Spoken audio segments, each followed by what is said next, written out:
ನಾರಾಯಣ ಶೇವಿರೆ ಅವರು ಸಂಗ್ರಹಿಸಿದಂಥ ಲೇಖನಗಳ ಪುಸ್ತಕವಾದಂಥ ಉಪಾಸನೆಯ ನಮ್ಮ ಪುಸ್ತಕದ ಬಗ್ಗೆ ಮಾತನಾಡಲಿಕ್ಕೆ ಇಚ್ಛೆಪಡ್ತಾ ಇದೆ. ನನಗೆ ಅರವಿಂದ ಚಕ್ವಾಡಿ ಸರ್ ಅವರು ಒಂದು ಸಂದೇಶವನ್ನು ರವಾನೆ ಮಾಡಿದ್ರು. ಒಂದು ಪುಸ್ತಕವನ್ನು ಬಿಡುಗಡೆ ಮಾಡಬಹುದಾ ಅಂತ. ನಮ್ಮ ಮೇಡಮ್ ಹೇಳಿದಾರೆ ಅದೇ ರೀತಿಯಾಗಿ ನನಗೆ ಕೂಡ ಒಂದು ರೀತಿಯಾದ ಸಂದೇಶ ಬಂತು. ನನ್ನ ಮನಸ್ಸಿನಲ್ಲಿ ಬೇರೆ ಬೇರೆ ರೀತಿಯಾದಂಥ ಪ್ರಶ್ನೆಗಳು ಕಾಡಿದವು. ಅದಕ್ಕೆ ಕಾರಣ ಇಷ್ಟೇ, ಸಾಹಿತ್ಯ ಕ್ಷೇತ್ರಕ್ಕೆ ನಾನೇನು ಕೊಟ್ಟಿಲ್ಲ ಅಂತ ಹೇಳುವಂಥದ್ದು. ಆ ಸಂದರ್ಭದಲ್ಲಿ ನನಗೆ ತ್ರಿಮೂರ್ತಿಗಳ ತರವಾಗಿ ನನಗೆ ಪ್ರೋತ್ಸಾಹವನ್ನು ಕೊಟ್ಟವರು ನನ್ನ ಮಾರ್ಗದರ್ಶಕರುಗಳಾದಂಥ ಅರವಿಂದ ಚಕ್ವಾಡಿ ಸರ್ ಅವರು, ನನ್ನ ಪ್ರಾಂಶುಪಾಲರಾದಂಥ ಮುರಳೀಧರ್ ಜಿಎನ್ ರವರು, ಅದೇ ರೀತಿಯಾಗಿ ಸಾಹಿತ್ಯ ಕ್ಷೇತ್ರದಲ್ಲಿ ತೊಡಗಿಸಿಕೊಂಡಂಥ GS ಉಬರಡ್ಕರ್ ಅವರು. ನೀನು ಮಾತಾಡಬಹುದು, ಸಾಹಿತ್ಯದ ಅಭಿಮಾನ ಇರುವಾಗ ಮಾತಾಡಬಹುದು ಅಂತ ಆ ನಿಟ್ಟಿನಲ್ಲಿ ಇಂದು ಮಾತಾಡಲಿಕ್ಕೆ ಅಣಿಯಾಗ್ತಾ ಇದ್ದೇನೆ. ಮಾತೃಭಕ್ತಿಯಿಂದ ಅಮರಾಜಿ ಪಡಿವಾಳ್ರವರ ಅಮರ ಸ್ಮೃತಿಗೆ ಅರ್ಪಣೆ ಮಾಡಿರುವಂಥ ಉಪಾಸನೆ ಅನ್ನುವಂಥ ಪುಸ್ತಕ ಅದ್ಭುತವಾದಂಥ ಲೇಖನಗಳನ್ನು ಒಳಗೊಂಡಿರುವಂಥ ಪುಸ್ತಕ. ಶೇವಿರಿಯವರು ತಮ್ಮ ಅರಿಕೆಯಲ್ಲಿ ಒಂದು ಮಾತನ್ನು ಹೇಳ್ತಾರೆ, ಲೇಖನಗಳ ಕಾರ್ಯವನ್ನು ಯಜ್ಞವನ್ನಾಗಿ ಕೂಡ ಮಾಡುವವರು ಇದ್ದಾರೆ ಅಂತ. ಅಂದರೆ ಅದಕ್ಕೆ ಅರ್ಥವನ್ನು ನೀಡ್ತಾ, ಸಮಾಜದ ಯಾವುದೇ ರೀತಿಯಾದಂಥ ಫಲದ ಅಪೇಕ್ಷೆಯನ್ನು ಮಾಡದೆ ಸಮಾಜ ಸೇವೆಯನ್ನು ಮಾಡುವಂಥದ್ದು ಯಜ್ಞದ ಕಾರ್ಯರೂಪವಾಗಿರುತ್ತದೆ ಅಂತ. ಈ ಸಂದರ್ಭದಲ್ಲಿ ನನ್ನ ಬಾಲ್ಯದ ದಿನಗಳಲ್ಲಿ ಹಾಡ್ತಾ ಇದ್ದಂಥ ಒಂದು ಗೀತೆ ನನಗೆ ನೆನಪಾಗ್ತಾ ಇದೆ. ಸೇವೆ ಎಂಬ ಯಜ್ಞದಲ್ಲಿ ಸಮಿಧಿಯಂತೆ ಉರಿಯುವ ಧ್ಯೇಯ ಮಹಾ ಜಲದಿಯೆಡೆಗೆ ಸಲಿಲವಾಗಿ ಹರಿಯುವ ಲೋಕಹಿತದ ಕಾಯಕ ನಾಡಿಗಭಯದಾಯಕ ವ್ಯಕ್ತಿ ಯಾಗಲೆಂದು ನೈಜ ರಾಷ್ಟ್ರ ಸೇವಕ ಅಂತ ಅನ್ನುವಂಥ ಗೀತೆ ನಾನು ಬಾಲ್ಯದ ದಿನಗಳಲ್ಲಿ ಹಾಡ್ತಾ ಇದ್ದೆ ಅನ್ನುವಂಥದ್ದು ನನ್ನ ನೆನಪಿಗೆ ಬರ್ತಾ ಇದೆ. ಅಲ್ಲದೆ ಪುಸ್ತಕವನ್ನು ಮುದ್ರಿಸುವಂಥ ಕಾರ್ಯದಲ್ಲಿ ಸಹಕರಿಸಿದಂಥ ಎಲ್ಲರ ನೆನೆಯುವ ಕಾರ್ಯವನ್ನು ಶೇವರವರು ತಮ್ಮ ಅರಿಕೆಯಲ್ಲಿ ಮಾಡ್ತಾ ಸುಮಾರು 45 ಲೇಖನಗಳನ್ನು ಒಳಗೊಂಡಿರುವಂಥ ಪುಸ್ತಕ ಇದಾಗಿದೆ. ಇದನ್ನು 4 ಭಾಗವಾಗಿ ಇಲ್ಲಿ ವಿಭಾಗ ಮಾಡ್ತಾ ಹೋಗಿದ್ದಾರೆ.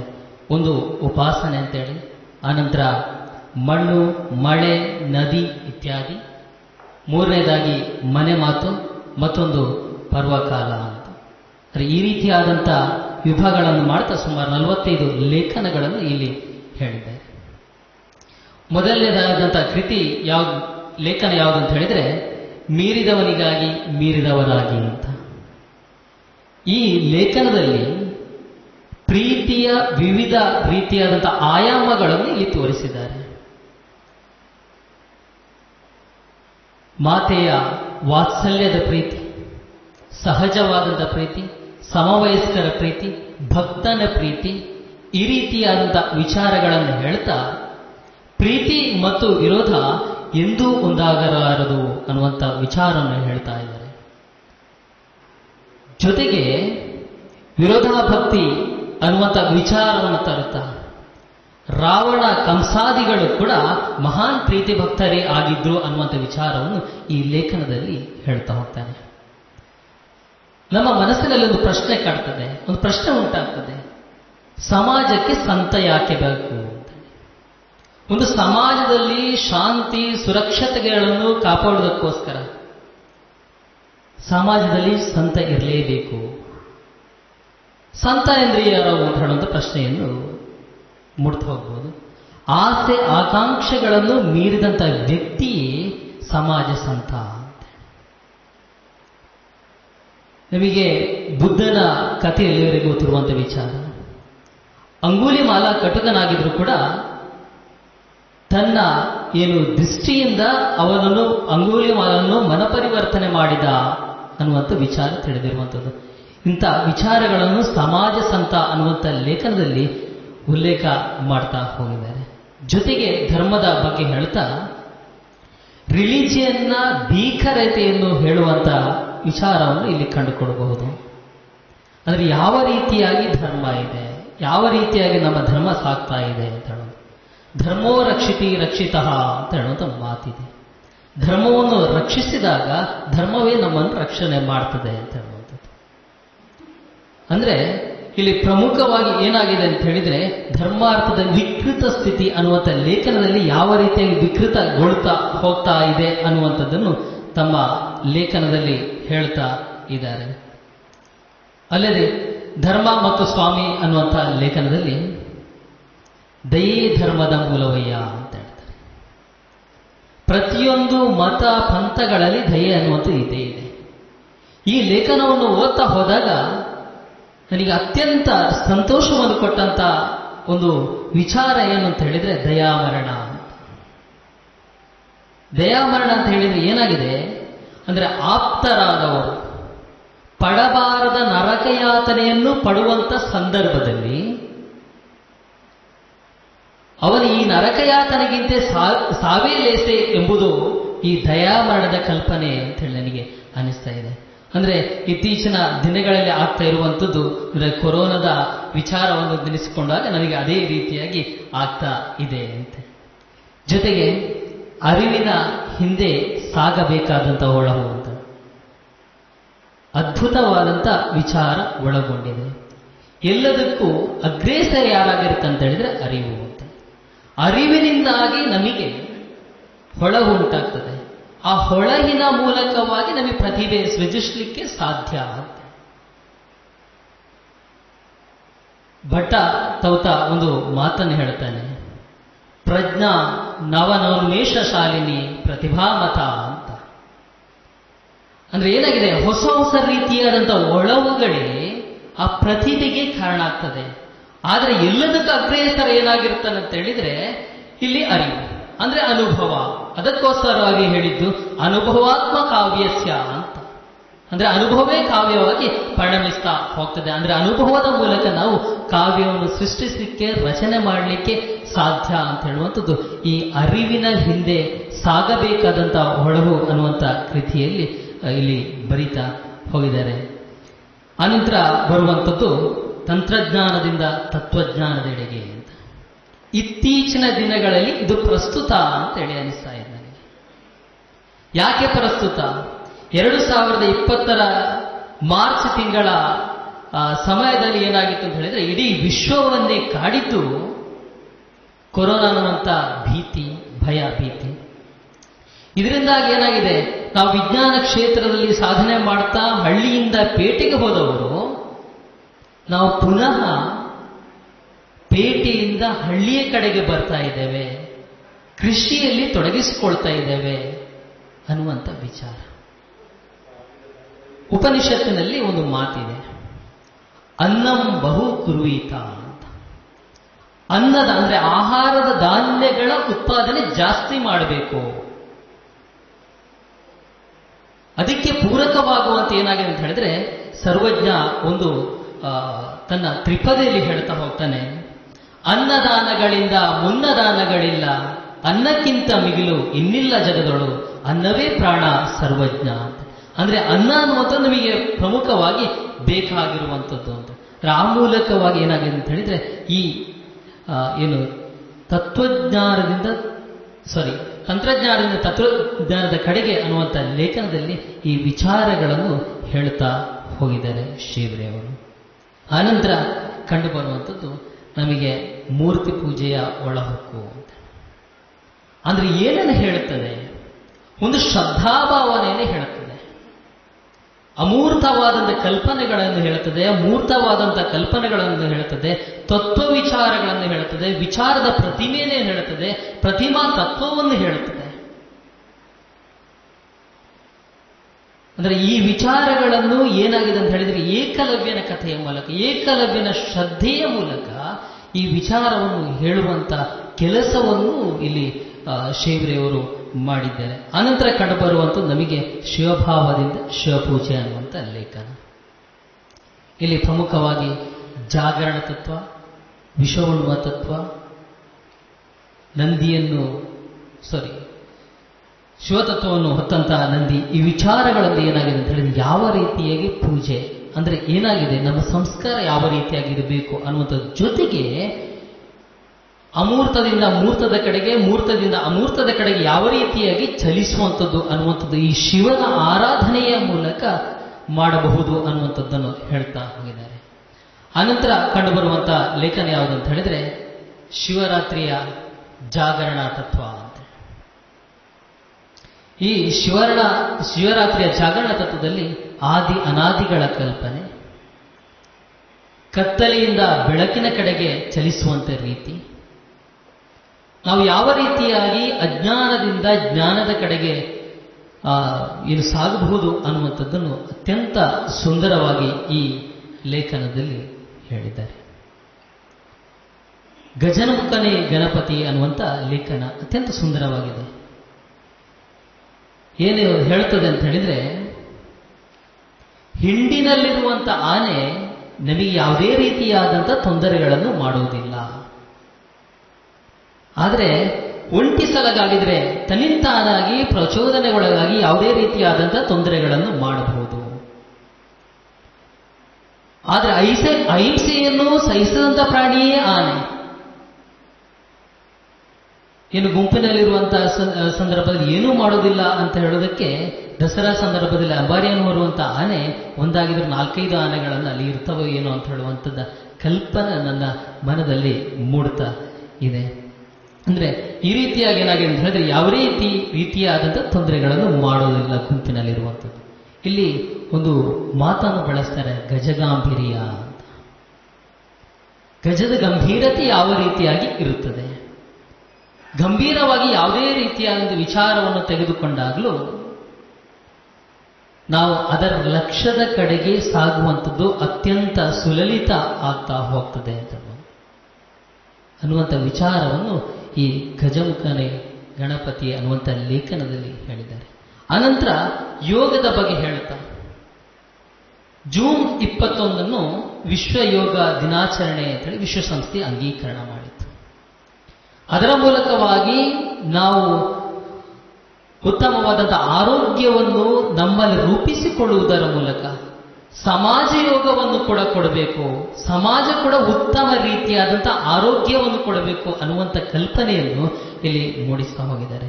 ಇಡೀ ವಿಶ್ವಕ್ಕೆ ನಾವು ಯೋಗವನ್ನು ಕೊಡುವ ಮೂಲಕ ವಸುದೈವ ಕುಟುಂಬಕಂ ಅನ್ನುವಂಥ ವಿಚಾರವನ್ನು ನಾವು ಸಾಧಿಸಿದ್ದೇವೆ ಅಂತ ಹೇಳಿ ಅನಿಸುವಂಥದ್ದು ನನಗೆ ಕಂಡು ಬರ್ತಾ ಇದೆ.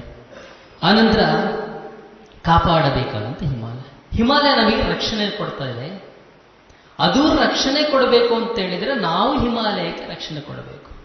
ಇದೇ ತೆರನಾಗಿ ನಾವು ಮುಂದುವರಿತಾ ಹೋದ್ರೆ ಹಿಮಾಲಯ ಅನ್ನುವಂಥದ್ದು ಇರಲಿಕ್ಕೆ ಸಾಧ್ಯ ಇಲ್ಲ, ನಮಗೆ ನಾವು ರಕ್ಷಣೆ ಕೊಡುಕೊಳ್ಳಿಕ್ಕೂ ಸಾಧ್ಯ ಇಲ್ಲ. ಅದರ ಮುಖೇನವಾಗಿ ನಾವು ಹಿಮಾಲಯವನ್ನು ಕಾಪಾಡುವುದರ ಜೊತೆಗೆ ಹಿಮಾಲಯ ನಮಗೆ ರಕ್ಷಣೆಯನ್ನು ಕೊಡಬೇಕು ಅನ್ನುವಂಥ ವಿಚಾರವನ್ನು ಹೇಳ್ತಾ ಹೋಗ್ತಾರೆ. ಆನಂತರ ಮಳೆಗೆ ಸಂಬಂಧಿಸಿದಂಥ ಕೆಲವೊಂದು ಲೇಖನಗಳನ್ನು ಬರಿತಾ ಹೋಗಿದ್ದಾರೆ. ಇದು ಪ್ರಸ್ತುತವಾಗಿ ಸತ್ಯ ಅಂತ ಏನು ಅನಿಸುತ್ತೆ. ಭೂ ಬಿಸಿಯ ವಿಪರಿಣಾಮ ಇರ್ಬೋದು, ಆಡಂಬರದ ಜೀವನ ಆಗಿರ್ಬೋದು, ಕಾಡಿನ ನಿರ್ಲಕ್ಷ್ಯ ಆಗಿರ್ಬೋದು, ಇವತ್ತು ನಮಗೆ ಅಕಾಲಿಕವಾದಂಥ ಮಳೆ ಆಗಿರ್ಬೋದು, ಅತಿವೃಷ್ಟಿ ಅನಾವೃಷ್ಟಿಯನ್ನು ಸೃಷ್ಟಿಸಲಿಕ್ಕೆ ಇಲ್ಲಿ ಕಾರಣ ಆಗಿದೆ ಅಂತ. ಮಳೆ ಬಾರದಿದ್ದಾಗಲೂ ಹೋಮಹವನ, ಮಳೆ ಬಂದಾಗಲೂ ಹೋಮಹವನ ಅನ್ನುವಂಥದ್ದನ್ನು ಯಜ್ಞಭಾವದ ಯಜ್ಞ ಸಂಕಲ್ಪ ಅನ್ನೋಂಥ ವಿಚಾರದಲ್ಲಿ ಹೇಳ್ತಾ ಹೋಗಿದ್ದಾರೆ.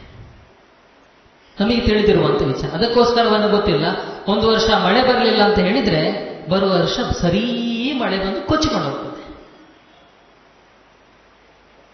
ಅದರ ಪರಿಣಾಮ ಸ್ವಲ್ಪ ದೂರಕ್ಕೆ ಹೋಗ್ತದೆ ಎನ್ನುವಂಥದ್ದು ಏನು ಪ್ರಶ್ನಾರ್ಥಕ ಅಂತ ಹೇಳೋದು. ಅಂದ್ರೆ ಆ ರೀತಿಯಾಗಿ ಏನು ಮನಸ್ಸಿನಲ್ಲಿ, ಮನುಷ್ಯನ ಮನಸ್ಸಿನಲ್ಲಿ ವಿರೋಧಾರೀತಿಯಾದಂಥ ಭಾವನೆಗಳು ಕಂಡು ಬರ್ತಾ ಹೋಗ್ತದೆ. ಯಾವ ರೀತಿಯಾಗಿ ವಿರೋಧಾಭಾಸ ಇರ್ತದೆ ಅಂತ ಹೇಳಿದ್ರೆ, ಮಳೆ ನೀರು ಬೇಕು, ಆದರೆ ಮಳೆಯ ಕಷ್ಟ ಬೇಡ. ಚಳಿಗಾಲ ಬೇಕು, ಆದರೆ ತಣ್ಣಗಿರಕೂಡದು. ಬೇಸಿಗೆಕಾಲ ಬೇಕು, ಆದರೆ ಬೆವರು ಕೂಡ. ಅಂದ್ರೆ ಆ ರೀತಿಯಾದಂಥ ವಿಚಾರಗಳನ್ನು ಮನುಷ್ಯ ಹೊಂದಿರ್ತಾ ಹೋಗ್ತಾನೆ. ಈ ಸಂದರ್ಭದಲ್ಲಿ ಪ್ರೇಮ ಕವಿ ಎಂದೇ ಹೆಸರಾಗಿರುವಂಥ KS ನರಸಿಂಹಸ್ವಾಮಿಯವರು ತಮ್ಮ ಶಿಲಾಲತೆ ಅನ್ನುವಂಥ ಕವನ ಸಂಕಲನದಲ್ಲಿ ಒಂದು ಇಕ್ಕಳ ಅಂತ ಹೇಳುವ ಒಂದು ಕವಿತೆಯನ್ನು ಬರೀತಾರೆ. ಯಾವ ರೀತಿಯಾಗಿ ಬರೀತಾರೆ ಅಂತ ಹೇಳಿದ್ರೆ, ಚಳಿ ಬಂದಾಗ ಎಷ್ಟು ಚಳಿ ಎಂದರು, ಬಂತಲ್ಲ ಬೇಸಿಗೆ ಕೆಟ್ಟ ಬಿಸಿಲು ಎಂದರು, ಮಳೆ ಬಿತ್ತೋ ಬಿಡದಲ್ಲ ಶನಿ. ಅಂದ್ರೆ ಎಲ್ಲದಕ್ಕೂ ನಾವು ಬೈತಾ ಹೋಗ್ತೇವೆ. ಇದು ಸೃಷ್ಟಿ ಸಹಜವಾದಂಥ ನಿಯಮಗಳು. ಅದಕ್ಕೆ ನಾವು ಬೈಯುವಂಥದ್ದು ಏನು ಇದೆ ಅಂತ ಹೇಳುವಂಥ ಪ್ರಶ್ನೆ ನಮ್ಮ ಮನಸ್ಸಿನಲ್ಲಿ ನಾವು ಮಾಡಿಕೊಂಡಾಗ ಏನಾಗ್ಬೋದು ಅಂತ ಹೇಳಿದ್ರೆ ಇದಕ್ಕೆ ಉತ್ತರ ಕಂಡುಕೊಳ್ಳಿಕ್ಕೆ ಸಾಧ್ಯ. ಜೊತೆಗೆ ನದಿ ಅಂತ ಹೇಳಿದ್ರೆ ನಮಗೆ ಅತ್ಯಂತ ಪವಿತ್ರವಾದಂಥ ಸ್ಥಳ, ಪವಿತ್ರವಾದಂಥ ಸ್ನಾನ, ತೀರ್ಥ ಸ್ನಾನ ಎಲ್ಲಿಂದ ಸಿಗ್ತದೆ ಅಂತ ಹೇಳಿದ್ರೆ ಈ ನದಿಯ ಮೂಲಕ. ಆದರೆ ಇವತ್ತಿನ ದಿನಗಳಲ್ಲಿ ಏನು ಮಾಡ್ತಾ ಇದ್ದೇವೆ, ಅದೇ ನದಿಯನ್ನು ಮಲಿನಗೊಳಿಸ್ತಾ ಇದ್ದೇವೆ. ನಾಗರಿಕತೆ ಎಲ್ಲಿ ಉಂಟಾಯಿತು ಹೇಳಿದ್ರೆ ಅದು ನದಿ ಬಯಲಿನಲ್ಲಿ. ಆದರೆ ಇವತ್ತು ನಾವು ಮಲಿನಗೊಳಿಸುವುದರ ಮೂಲಕ ನಮ್ಮ ನಾಗರಿಕತೆಯನ್ನೇ ನಾವು ಮಲಿನಗೊಳಿಸುವತ್ತ ನಾವು ಸಾಗ್ತಾ ಇದ್ದೇವೆ.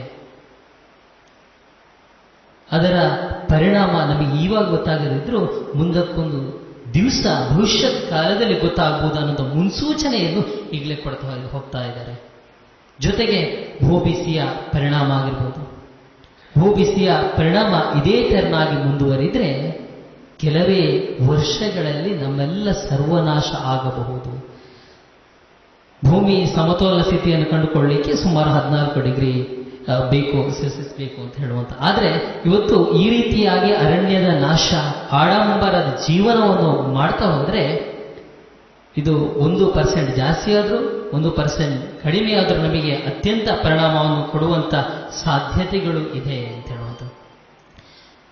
ನಂತರ ಕಂಡುಬರುವಂಥದ್ದು ಭೂಬಿಸಿಯ ಬಗೆಗಿಲ್ಲ ತಲೆಬಿಸಿ ಅಂತ. ಏನಾಗಿದೆ, ಗ್ರೇಟಾ ಥನ್ಬರ್ಗ್ ಅನ್ನುವಂಥ 16ರ ಬಾಲೆಯ ಕಾಳಜಿ ನಮಗಿಲ್ಲರು ಅಂತ ಅನ್ನುವಂಥ ಪ್ರಶ್ನೆಯನ್ನು ಮಾಡಿಕೊಳ್ಬೇಕು ನಾವು.